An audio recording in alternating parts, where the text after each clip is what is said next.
सबसे पहले बात करते हैं जेएनयू में हुए तशद्दुद की।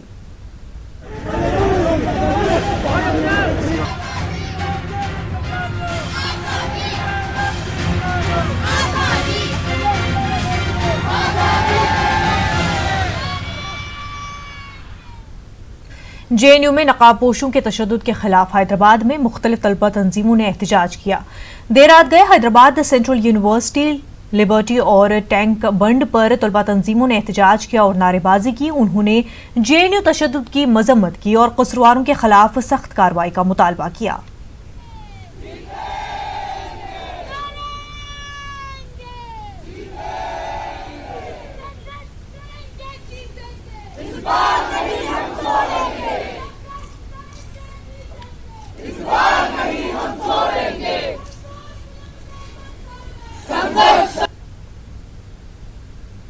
जेएनयू में तलबा पर हुए हमले के खिलाफ मुल्क भर में एहतजाज हो रहा है। हैदराबाद की उस्मानिया यूनिवर्सिटी में भी पीडीएसयू तलबा तंजीम की जानिब से आर्ट्स कॉलेज के रूबरू एहतजाज किया गया। इस दौरान बरहम एहतजाजी तलबा ने हमलावरों को कड़ी से कड़ी सजा देने की मांग की। एहतजाजी तलबा ने एबीवीपी का अलामती पुतला भी नजर आतिश किया।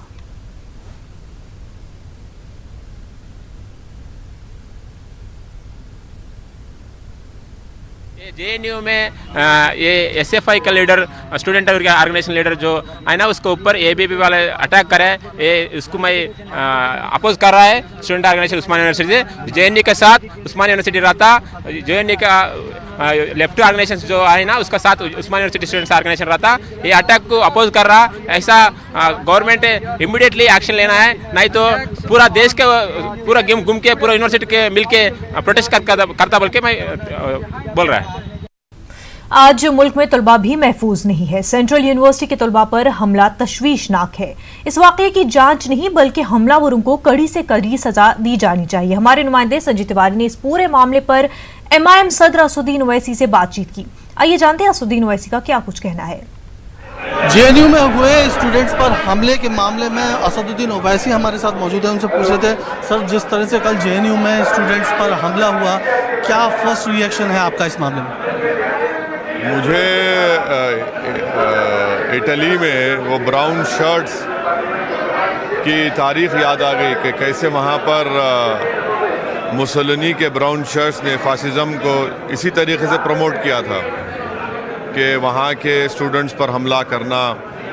और हमारी सेंट्रल यूनिवर्सिटी में अपने चेहरों को ढाँप कर, कवर करके यूनिवर्सिटी में अंदर घुसकर गुंडागर्दी करना, एक स्टूडेंट्स पर हमला करना, उनकी जान लेने की कोशिश करना, ये सब क्या बताता है? ये हमारे भारत का कैपिटल है और दिल्ली में कैपिटल ऑफ मुल्क में अगर ऐसा होता है, ये पहला वाक़या नहीं है। जामिया मिलिया में हो गया, जेएनयू में हुआ, तो इससे अंदाज़ा हो रहा है कि जो लोग अपने चेहरों को बुज़दिली से छुपा कर आए थे, उनको सरकार की पूरी तायद हासिल है। और पुलिस के नाक के नीचे वहाँ के स्टूडेंट यूनियन के प्रेसिडेंट को, एक लड़की है, उस पर हमला होना, फिर बाद में जो लोग मालूम करने के हकीकत उन पे हमला करना, ये तो पूरे हिंदुस्तान की छवि को ख़राब कर रहा है। सारी दुनिया में हमारा मजाक हो रहा है कि ये स्टूडेंट जो है, ये कल ये मुल्क की क़यादत करेंगे, कल मुल्क की जिम्मेदारी उनके कंधों पर रहेंगी, और ये सरकार जो है इस तरह की हरकत कर रही है। तो यकीनन ये पूरी जिम्मेदारी मोदी सरकार की है और इनकी इजाज़त के बगैर ये काम नहीं हो सकता। सर आप कह रहे हैं सरकार इसके पीछे है, सीधे सीधे आप आरोप लगा रहे हैं सरकार पीछे? बिल्कुल है, बिल्कुल है। इसलिए कि पुलिस की मौजूदगी में कैसा कोई बाहर का अंदर आ सकता है यूनिवर्सिटी में? जब तक कोई स्टूडेंट नहीं है वो कैसे अंदर आ सकता है? और फिर उनको वीडियो बताया जा रहा है कि पुलिस उनको सेफ पैसेज दे रही है, उन लोगों को वो धमकी दे रहे हैं वहाँ के स्टूडेंट्स को। ये क्या हो रहा है?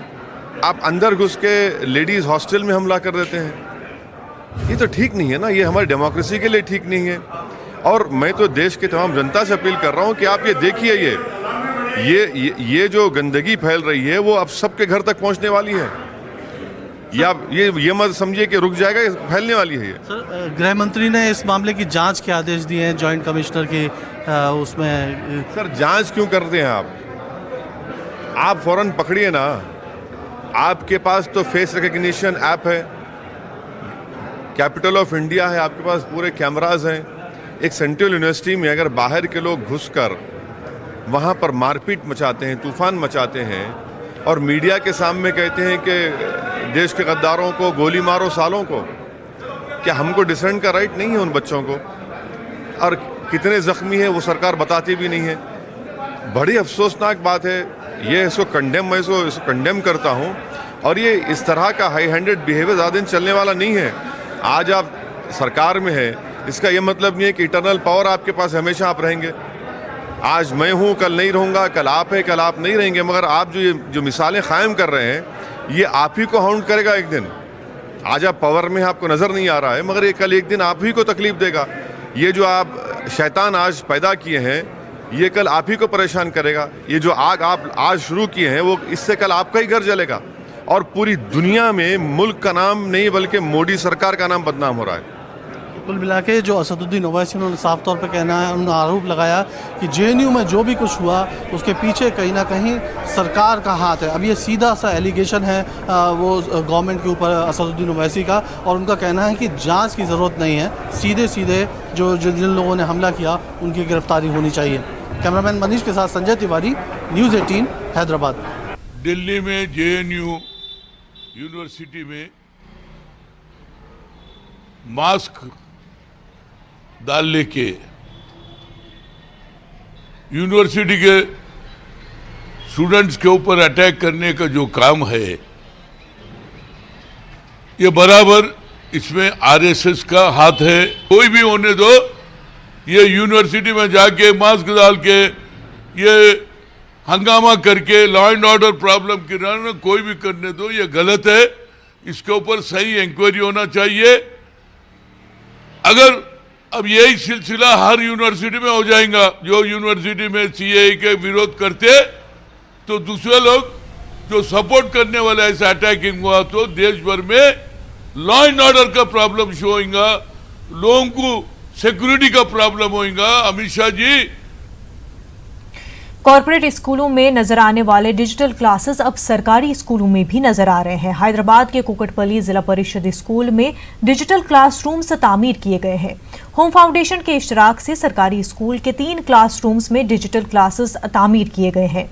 डिजिटल क्लासरूम्स से कॉर्पोरेट तालीम का हर माँ बाप का ख्वाब पूरा हो गया है। गरीब वालिदैन कॉर्पोरेट स्कूलों की फीस बर्दाश्त नहीं कर सकते। ऐसे शहरियों के बच्चों के लिए अब सरकारी स्कूलों में भी डिजिटल क्लासरूम्स बनाए जा रहे हैं। डिजिटल क्लासरूम्स की तामीर के बाद तलबा की तादाद में भी इजाफा हो रहा है। ड्रॉप आउट के फीसद में भी कमी आई है।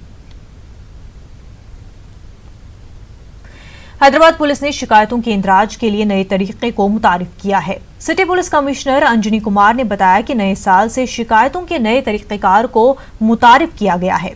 पुलिस में शिकायत दर्ज करवाने के लिए अब आपको पुलिस स्टेशन जाने की जरूरत नहीं है। पेट्रोलिंग कार के अफसरों को भी आप शिकायत दर्ज करवा सकते हैं। अपना पता और अपने सेल फोन नंबर के साथ अपने इलाके के किसी भी पेट्रोलिंग कार के ओहदेदार को शिकायत दे सकते हैं। सिटी पुलिस कमिश्नर ने बताया कि शहरियों और पुलिस के दरमियान दोस्ताना ताल्लुकात को मजीद बेहतर बनाने के लिए इस तरीक़ेकार को मुतारिफ किया गया है। हैदराबाद के नामपल्ली एग्जीबिशन ग्राउंड में जारी 45 रोजा नुमाइश का 1 जनवरी से आगाज हो गया है। अब तक 20,000 से ज्यादा अफराद ने नुमाइश का दौरा किया। एग्जीबिशन सोसाइटी के सेक्रेटरी प्रभा शंकर ने कहा कि इस बार नुमाइश का दौरा करने वालों के लिए मुफ्त पार्किंग की सहूलत फराहम की गई है।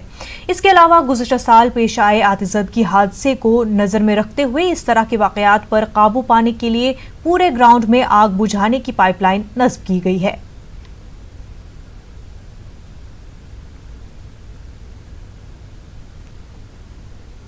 दिशा वाक़ये के बाद तेलंगाना हुकूमत ने खवातीन और लड़कियों की सिक्योरिटी पर खुसूसी तवज्जो मरकूज की है। सेल्फ डिफेंस के पेश नज़र स्कूली लड़कियों को 3 माह की मार्शल आर्ट्स की ट्रेनिंग दी जा रही है। हैदराबाद पुराने शहर के कई स्कूलों में लड़कियों को सेल्फ डिफेंस की ट्रेनिंग दी जा रही है। पेश एक खास रिपोर्ट।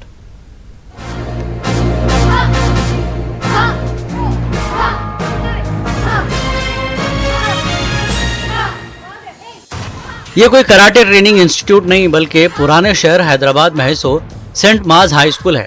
10 साल पहले ये स्कूल के बच्चों के वास्ते मार्शल आर्ट की तरबियत देना शुरू करे। हमारे मुल्क में लड़कियों पे हो रहे सो जुल्म, खास तौर पे हैदराबाद में दिशा रेप और कत्ल वाकया पूरे हिंदुस्तान को झिंझोड़ कर रख दिया। इस वास्ते तेलंगाना हुकूमत चाह रही है कि अब बच्चियां अपनी हिफाजत खुद करना बोले।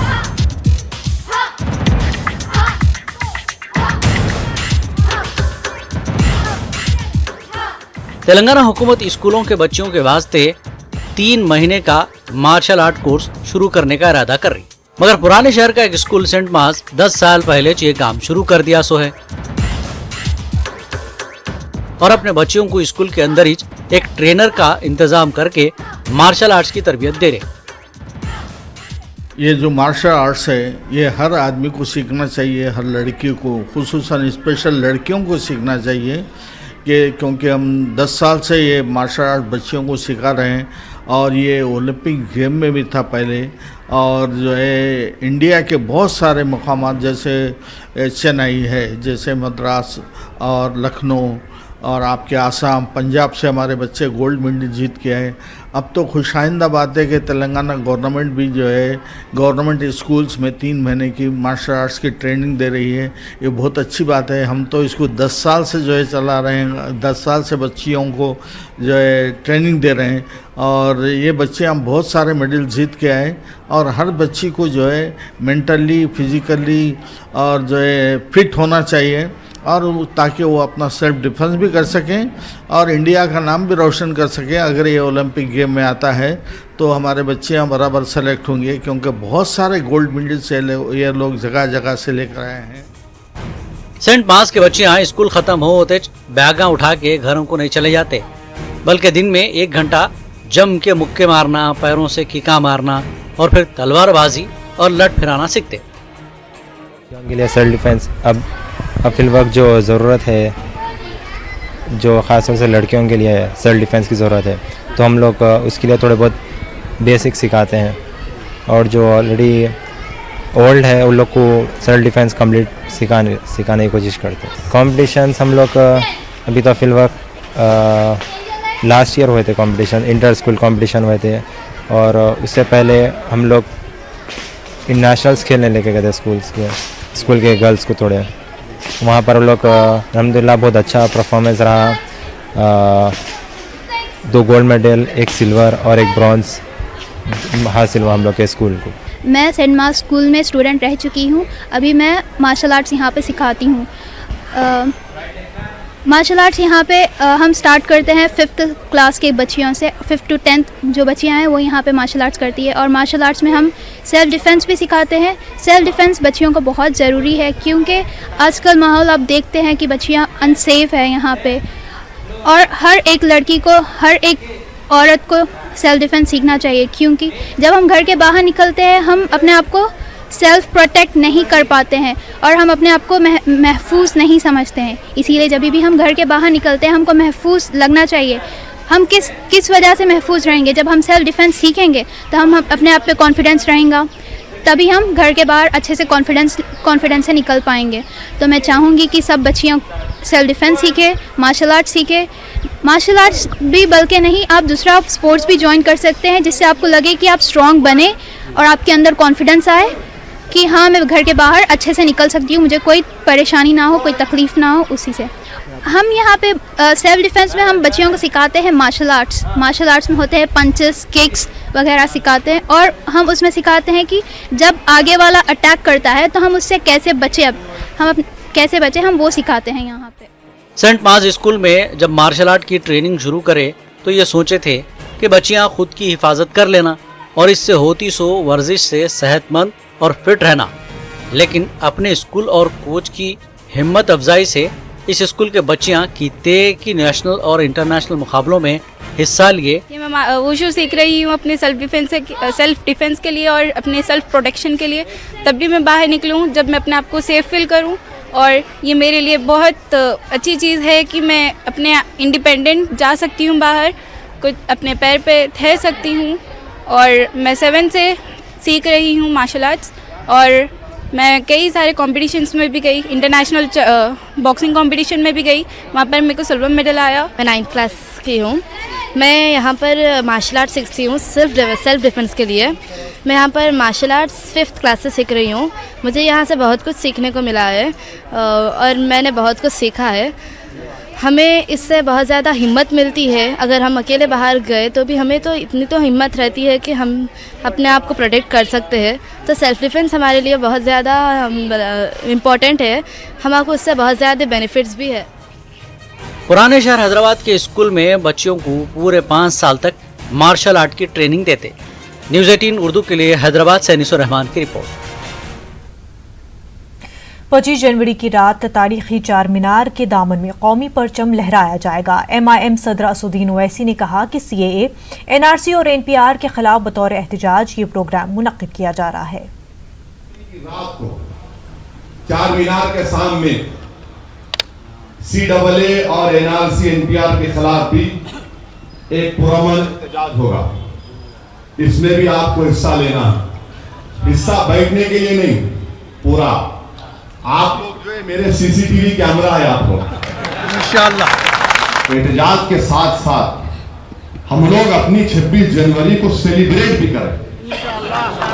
हम लोग सेलिब्रेट करेंगे और उस दिन हमारे मुल्क में हमने अपने आप को एक आइन दिया, संविधान दिया, कॉन्स्टिट्यूशन दिया। फर्क क्या है 15 अगस्त और 26 जनवरी? 15 अगस्त को क्या होता है, डंडे पे झंडा नीचे रहता, उसको ऊपर उठा दे। 26 जनवरी क्या ऊपर से ऊपर लहराने का, तो वो लहराने का पूरे भारत में ऊपर से ऊपर इंशाअल्लाह होता है। मुफख्खम जा college of engineering and technology Banjara hills Hyderabad के ज़ेर एहतमाम हफ्ता रोज़ और ओरिएंटेशन प्रोग्राम बराए प्रोफेसर्स और तलबा मुनक़िद किया गया, जिसकी सदारत डॉक्टर अहमद अब्दुल मुईज़ कैसर ने की है। जबकि मेहमानान में एजाज़ी secretary Sultan Uloom educational society Zafar Javed, professor Saeed Shabbir Ahmed, associate head शोबे CSE और adviser cum director MJCET professor S Vapi Raju, doctor Kumar Eswaran CEO all tech power system के अलावा असातिज़ा और तलबा की कसीर तादाद मौजूद थी, जिसमें यादाश्त में इजाफा, जदीद आलात के मज़बूत इस्तेमाल, उनकी अफादियत और अहमियत पर माहिरीन तालीम ने उसके मज़बूत पहलुओं पर रोशनी डाली। बाद अज़ा डॉक्टर अहमद अब्दुल मुईज़ कैसर ने मीडिया को तफसीलात से वाकिफ करवाया। ये जो वर्कशॉप है FDP फैकल्टी डेवलपमेंट प्रोग्राम, ये 1 वीक का प्रोग्राम है। It is starting on Monday, today that is 6th of January and is going to end on 11th of January Saturday. 6 दिन का प्रोग्राम है और इसके अंदर जो है we got about 70 to 80 participants from other college, वो 25 colleges, all are faculty members. और ये लोग जो है हम लोग तकरीबन 100 लोग हैं टोटल, इंटरनल फैकल्टी मिला के 110। तो ये लोगों को जो है कंप्यूटेशनल इंटेलिजेंस पर ट्रेन किया जा रहा है। ये कंप्यूटेशनल इंटेलिजेंस जो है एक नया एरिया है और ये सब्जेक्ट को जो है फाइनल ईयर में अभी नया ऐड करे हैं उस्मान यूनिवर्सिटी वाले, और ये सब्जेक्ट को पढ़ाने में काफ़ी दिक्कत हो रहे हैं। बेसिकली जो है ये सब्जेक्ट को इम्प्रूव करने के लिए जिला कृष्णा के विडलूपाड़ू मंडल के जमावरम में किसानों ने HPCL के कामों को रोक दिया। रेवेन्यू, पुलिस, हुकाम और एहलकारों के ताउन से HPCL के नुमाइंदे यहां पाइपलाइन के काम अंजाम दे रहे थे। इसी दौरान यहां किसान पहुंचे और जमीन का मुआवजा देने की मांग की। बिना मुआवजा अदा किए पाइपलाइन का काम शुरू करने का इल्जाम लगाते हुए किसानों ने बरहमी जाहिर की। किसानों का इल्जाम है कि मामला अदालत के जेर गौर रहने के बावजूद जवाबित की धज्जियां उड़ाई जा रही है और उन्हें डरा धमकाकर पाइपलाइन का काम किया जा रहा है।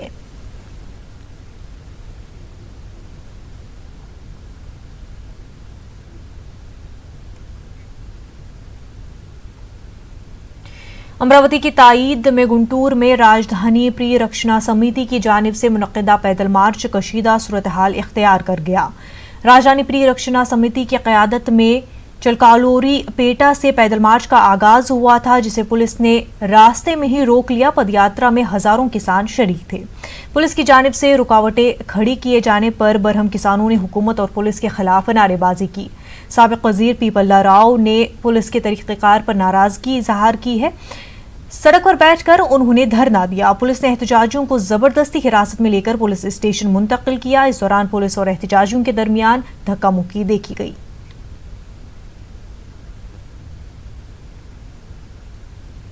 रियासत के 3 दारुल हुकूमत की तजवीज़ के खिलाफ कृष्णा जिले के नंदीगाम में किसानों ने एहतजाज किया। ज्वाइंट एक्शन कमेटी की क़यादत में किए गए एहतजाज में किसानों की कसीर तादाद मौजूद थी। इस दौरान 3 दारुल हुकूमत नहीं, 1 दारुल हुकूमत का नारा दिया गया। जेएसी लीडरों ने तहसीलदार दफ्तर पहुंचकर एक सदर मकाम के क़याम का मुतालबा करते हुए यादाश्त पेश की। गन्नावरम मंडल के कैसरपल्ली में नामालूम अफराद ने वज़ीर आला जगन मोहन रेड्डी की फ्लेक्सी पर स्याही फेंक दी, जिसके बाद बरहम वाईसीपी कारकुनों ने कैसरपल्ली पंचायत राज दफ्तर पर बड़े पैमाने पर एहतजाज किया।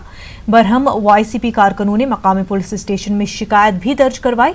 एसआई वासी रेड्डी ने मकाम वाक़े पर पहुंचकर सूरत हाल का जायजा लिया। वाज़ेह है कि साबिक़ में भी वज़ीर आला जगन मोहन रेड्डी के फ्लेक्सी पर इसी इलाके में कीचड़ फेंका गया था। शहर तरमीमी कानून के खिलाफ कड़पा शहर में भारी रैली का एहतमाम किया गया। अलमास पेट से ये रैली निकाली गई, जिसमें हजारों लोग शरीक रहे। ख़वातीन भी कसीर तादाद में शरीक रही। मुजाहिरीन ने अपने बच्चों के सरों पर भी सियाह पट्टियां बांधी थी। शहर तरमीमी कानून एनआरसी और एनपीआर की पुरजोर मुखालफत की गई। शहर के एक चौराहे पर ख़वातीन ने जंजीर बनाकर एहतजाज दर्ज कराया। पुलिस इंतजामिया ने रैली के पेश नज़र ट्रैफिक का रुख मोड़ दिया था। मुजाहिरीन ने कहा कि मोदी हुकूमत मुल्क के हिंदुओं और मुसलमानों के बीच नफरत पैदा करने की कोशिश कर रही है। जिला कड़पा के पुरुडाटूर शहर में भी मर्दों और ख़वातीन ने भारी रैली निकाली। कौमी परचम थामी हुई हजारों ख़वातीन ने एनआरसी से आज़ादी के नारे बुलंद किए। शहर तरमीमी कानून और एनपीआर का अमल शुरू नहीं करने की मांग की गई। गैर आईनी कवानीन से फौरी दस्तबरदार होने की हुकूमत से मांग की गई है। बिला तफरीक मज़हब व मिल्लत हर तबके के लोग एहतजाजी मुजाहिरे में शामिल हुए। ममलिकत वज़ीर दाखिला किशन रेड्डी ने अनंतपुर में साबिक़ रुकन पार्लिमान जेसी दिवाकर रेड्डी से मुलाकात की। एबीवीपी की महासभा में शिरकत की गर्ज से यहां आए किशन रेड्डी का दिवाकर रेड्डी ने खैर मकदम किया। इस मौके पर जेसी दिवाकर रेड्डी ने कहा कि मकबूजा कश्मीर को हिंदुस्तान में फिर से जम कर लिया गया तो वो बीजेपी में शामिल हो जाएंगे। जेसी दिवाकर रेड्डी ने कहा कि वो शख्सी मफाद पर कौमी मफाद को तरजीह देते हैं। दिवाकर रेड्डी का कहना है कि वो इलाकाई जमातों की पोजीशन बरकरार रहने तक चंद्रबाबू नायडू का हाथ नहीं छोड़ेंगे। दूसरी जानिब आज अनंतपुर कला टावर के पास एहतजाज कर रहे कुछ तलबा को पुलिस ने हिरासत में ले लिया। किशन रेड्डी को रोके जाने के खदशात के मद्देनजर पुलिस ने यह कदम उठाया। गुंटूर शहर में पतंग के धागे से गला कट जाने के सबब एक कमसिन बच्चा फौत हो गया। कौशिक नामी बच्चा अपने वालिद के हमरा बाइक पर जा रहा था। इसी दौरान पतंग का मांझा उसके गले में आकर लग गया और वो शदीद तौर से जख्मी हो गया। जख्मी बच्चे को फौरी जीजीएच मुंतकिल किया गया, ताहम जख्मों की ताब न लाकर बच्चे ने दम तोड़ दिया।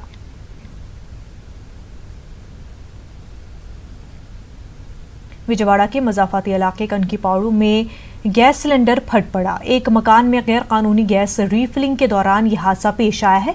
इस हादसे में शिवा रामाकृष्णा और उनकी बीवी शदीद झुलस गए हैं, जिनकी हालत तशवीशनाक है। गैस सिलेंडर फट पड़ने की धमाके की आवाज सुनकर करीब में वाक़े घरों की अवाम खौफ के आलम में अपने घरों से बाहर निकली। जख्मी जोड़े को करीबी दवाखाना मुंतकिल किया गया है। पुलिस ने केस दर्ज करते हुए तहक़ीक़ात शुरू कर दी है। सरहद पर मुल्क की हिफाजत करने वाले अनंतपुर के आर्मी जवान की आबाई मकाम वापसी के दौरान रास्ते में ही मौत हो गई। अनंतपुर जिले के मामेडी मंडल से ताल्लुक रखने वाले नरेंद्र रेड्डी जम्मू कश्मीर के लाइन ऑफ कंट्रोल पर ड्यूटी अंजाम दे रहे थे। 2 दिन कबल उन्हें 2 माह की छुट्टी मंजूर की गई थी, जिसके बाद वो यशवंतपुर एक्सप्रेस के जरिए अपने आबाई मकाम लौट रहे थे। रास्ते में दौरान सफर नरेंद्र रेड्डी की अचानक तबीयत बिगड़ गई। बिलासपुर स्टेशन पर ट्रेन को रोक दिया गया।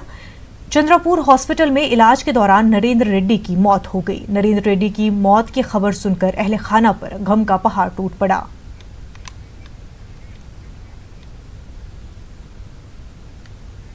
बुलेटिन में फिलहाल इतना ही। आदाब।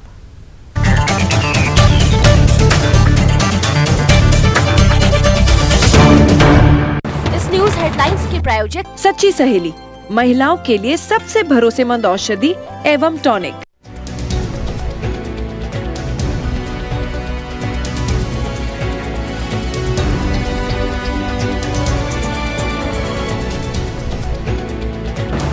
हेडलाइंस के प्रायोजक सच्ची सहेली, महिलाओं के लिए सबसे भरोसेमंद औषधि एवं टॉनिक।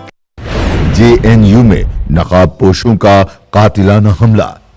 मारूफ यूनिवर्सिटी में तशद्दुद के खिलाफ मुल्क भर में एहतजाज।